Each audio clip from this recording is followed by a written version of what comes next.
ഇതാ ഞാൻ പറഞ്ഞ കോവിലകം. തലയ്ക്കകത്ത് യാതൊരു മൂളയില്ലാത്ത കുറെ തമ്പുരാക്കന്മാരാ ഇവിടെ ഉള്ളത്. ഡെയ്സിയെ കാണാൻ പോലും ചിലപ്പോൾ അവർ സമ്മതിച്ചില്ല എന്ന് വരും. നമ്മുടെ പെങ്കൊച്ചിനെ വിട്ടു തന്നില്ലെങ്കിൽ നമുക്ക് ചങ്ങനാശ്ശേരി നാളെ ഇറക്കാം.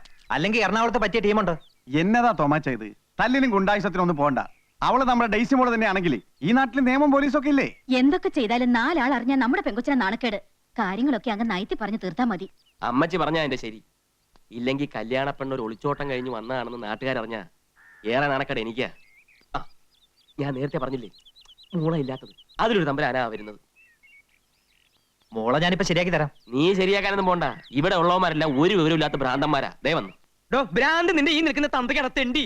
ഞാനിവന്റെ തന്തയല്ല. എന്നാ നിന്റെ തന്തക്കടത്തേണ്ടി. എന്താ ഭ്രാന്ത് ആശുപത്രിയിൽ നിന്ന് ഒളിച്ചോടി വന്നിട്ട് നാട്ടിലുള്ള മാന്യമാരെ മുഴുവൻ ഭ്രാന്താന്ന് വിളിച്ച് അധിക്ഷേപിക്കേ. ഇവരൊക്കെ ആരാ? നിന്റെ കൂടെ ഭ്രാന്ത് ആശുപത്രിയിൽ നിന്ന് ഒളിച്ചോടി വന്ന ഭ്രാന്തന്മാർ. അച്ചായ, ഞാൻ പറഞ്ഞില്ലേ മറ്റേത്? എന്താ പറഞ്ഞേ? ഞങ്ങൾ ഇത് ഫാമിലി പ്രശ്നം പറഞ്ഞ. താൻ ഒരു കാര്യം മനസ്സിലാക്കി, ഒരാൾ എന്തെങ്കിലും ഒന്ന് പറഞ്ഞ അത് സത്യമാണോ കള്ളമാണോ എന്ന് അന്വേഷിക്കാനുള്ള സാമാന്യ ഭ്രാന്തെങ്കിലും വേണം. ഇങ്ങോട്ട് നോക്കി. അല്ലാതെ സത്യം പറയുന്നവനെ പിടിച്ച് പടിക്ക് പുറത്താക്കിയല്ല വേണ്ടത്. നിന്നെ പിടിച്ച് പടിക്ക് പുറത്താക്കല്ല, പോലീസിനെ വിളിച്ച് ഏൽപ്പിക്കാൻ വേണ്ടത്. ഞാനാണ് ഡെയ്സിയുടെ അപ്പച്ചൻ ഫിലിപ്പോച്ചൻ. ഇത് അമ്മച്ചി സാറാമ്മ. ഇത് തോമാച്ചൻ, അവളുടെ ഇച്ചായൻ. അപ്പൊ ഈ അവതാരോ? അവതാരം എന്റെ ഞാൻ കെട്ടാൻ പോകുന്ന പെണ്ണാവള്. അറിയൂ? ഏതവള്? താൻ പറയുന്നൊന്നും എനിക്ക് മനസ്സിലാവണില്ല.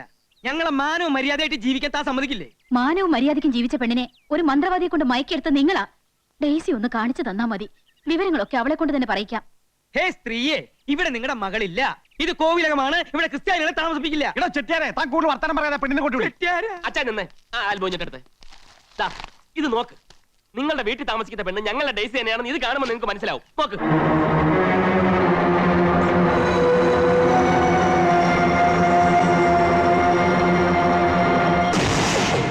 ഇപ്പൊ മനസ്സിലായോ ആർക്കാ ഭ്രാന്തം?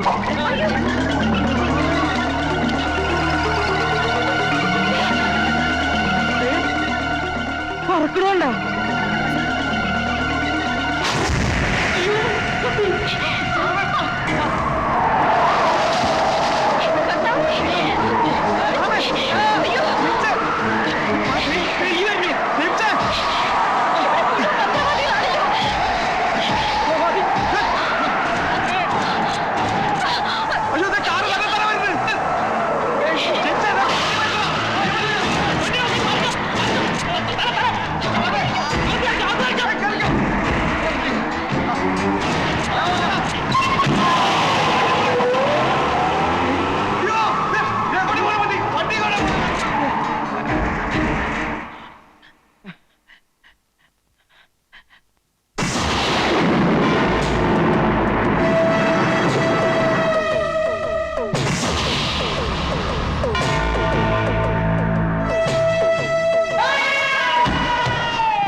എന്ത് പറ്റി അമ്മാവാ? പിടിച്ചേ. ഇവിടെ ഉള്ളവരൊക്കെ എവിടെ പോയി? അമ്മാവാ,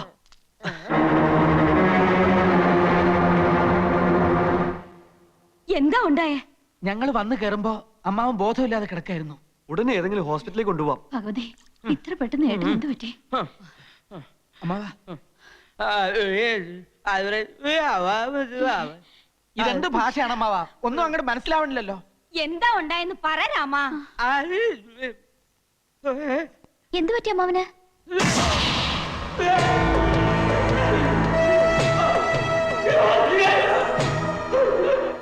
എന്താ? മായയോട് അവൻ എന്തോ പറയണോന്ന് പറഞ്ഞോളൂ അമ്മാവ. എന്താ ഉണ്ടായേ?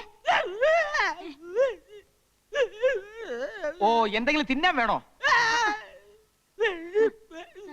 വെറ്റില മുറുക്കണോ? ഓ, പടം വരയ്ക്കണോ അല്ലേ?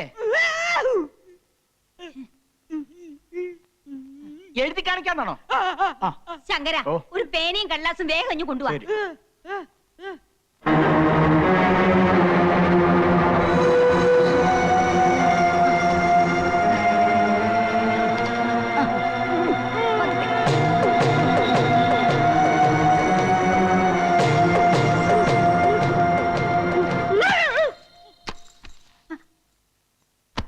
അയ്യോ, എന്റെ ഭഗവതി, കൈ തളർന്നുപോയല്ലോ.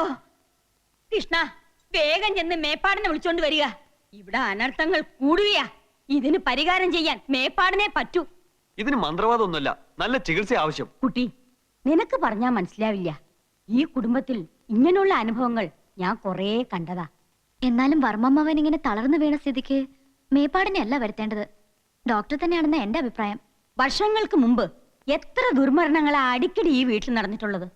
അന്ന് അതിന്റെ കാരണങ്ങളൊന്നും കണ്ടുപിടിക്കാൻ ഒരു ഡോക്ടറെ കൊണ്ടും പറ്റിയില്ല.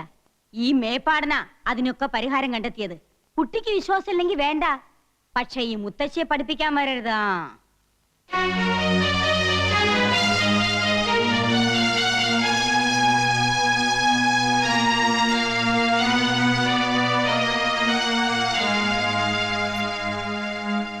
അസുഖം വന്ന ഡോക്ടർമാരെ വിളിക്കേണ്ടത്, അല്ലാണ്ട് മന്ത്രവാദിയല്ല. ഉണ്ണി ഇതിനൊക്കെ സമ്മതം കൊടുക്കണ്ടല്ലോ. മുത്തശ്ശിയോട് തർക്കിക്കാന്നല്ലാതെ അതുകൊണ്ട് വല്ല പ്രയോജനമുണ്ടോ? പി കൂടി വീണതായിരിക്കണേ വഴിയുള്ളൂ. എന്ത് ചെയ്യാം? കോലോത്ത ഫാമിലി ഡോക്ടർ മേപ്പാടനാ. അയാള് വന്ന് പോട്ടെ, പിന്നെ നമുക്ക് എന്തെങ്കിലും വഴി ആലോചിക്കാം. അപ്പോ മേപ്പാടിനെ കൊണ്ടുവരാൻ തീരുമാനിച്ചോ? ഉവ്വ്, കൊണ്ടുവരാൻ കേശവൻ പോയി കഴിഞ്ഞു. മായെന്താ ആകെ മൂടോട്ടായിരിക്കുന്നേ? ഏയ് ഒന്നുമില്ല, ഇവിടെ വല്ലാണ്ട് ബോറടിക്കണോ. നമുക്കൊന്ന് ഔട്ടിങ്ങിന് പോയാലോ? അതെന്താ, വേഗം റെഡി ആയിക്കോളൂ, നമുക്കൊന്ന് കറങ്ങിട്ട് വരാം.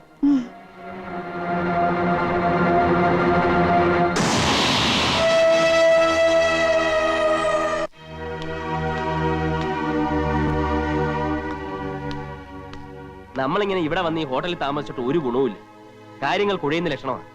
അവിടെ എന്തോ അമാനുഷിക ശക്തി ഉണ്ടെന്നുള്ള കാര്യത്തിൽ എനിക്ക് ഒരു സംശയമില്ല. ഈ ശക്തി കാരണം നിനക്കങ്ങനെ തോന്നിയായിരിക്കുമോ ജെയിംസേ? അവിടെ കണ്ട നമ്മുടെ ഡെയ്സിമോളെ തന്നെയാണോ? അച്ഛൻ ഒരുമാതിരി ചൊറിയുന്ന വർത്താനം പറയരുത്. ഞാൻ അത്ര കൊച്ചുകുട്ടിയാണോ? എന്റെ കണ്ണിന് ഞാൻ നേരിട്ട് കണ്ടതല്ലേ ഡെയ്സിയെ. ഇനി പബ്ലിസിറ്റി ആവുമോ എന്ന് ഭയന്നിട്ടൊന്നും കാര്യമില്ല. നമുക്ക് പ്രശ്നം നിയമപരമായിട്ട് കൈകാര്യം ചെയ്താലോ? ഇനി ആ വഴിക്ക് തന്നെ അങ്ങ് ചിന്തിക്കുന്നതായിരിക്കും നല്ലത്. നമുക്ക് പോലീസിൽ അറിയിക്കാം. അമാനുഷിക ശക്തി എന്നൊക്കെ പറഞ്ഞാൽ പോലീസ് എന്നാൽ ഇതൊക്കെ തന്നെയല്ലേ സ്ഥിതി. പിന്നെ ഇതുപോലെ പത്രവാർത്തകനുമായാൽ ഇങ്ങനെ അങ്ങ് പേടിച്ചാലോ? നിനക്കിത് പറഞ്ഞ മനസ്സിലായില്ല. ഇപ്പൊ തന്നെ ഡെയ്സി ഓരോരുത്തർ തിരക്കുമ്പോൾ മൈസൂരിലെ എന്റെ പെങ്ങളുടെ വീട്ടിലാണെന്നാ പറയുന്നത്. 4 ആൾ അറിഞ്ഞാ പിന്നെ എന്റെ കുടുംബം കൂട്ടത്തോട് ആത്മഹത്യ ചെയ്യുന്നതാണ് നല്ലത്. പിന്നിപ്പോ എന്ത് ചെയ്യാനാ ഉദ്ദേശം?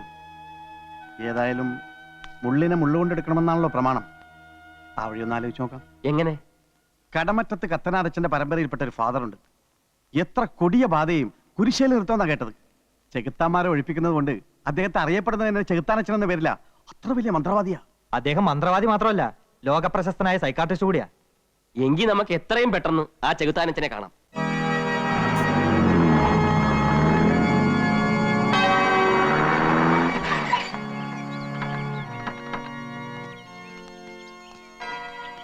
ഈ ചെകുത്താനച്ചന്റെ മേട ഇതല്ലേ?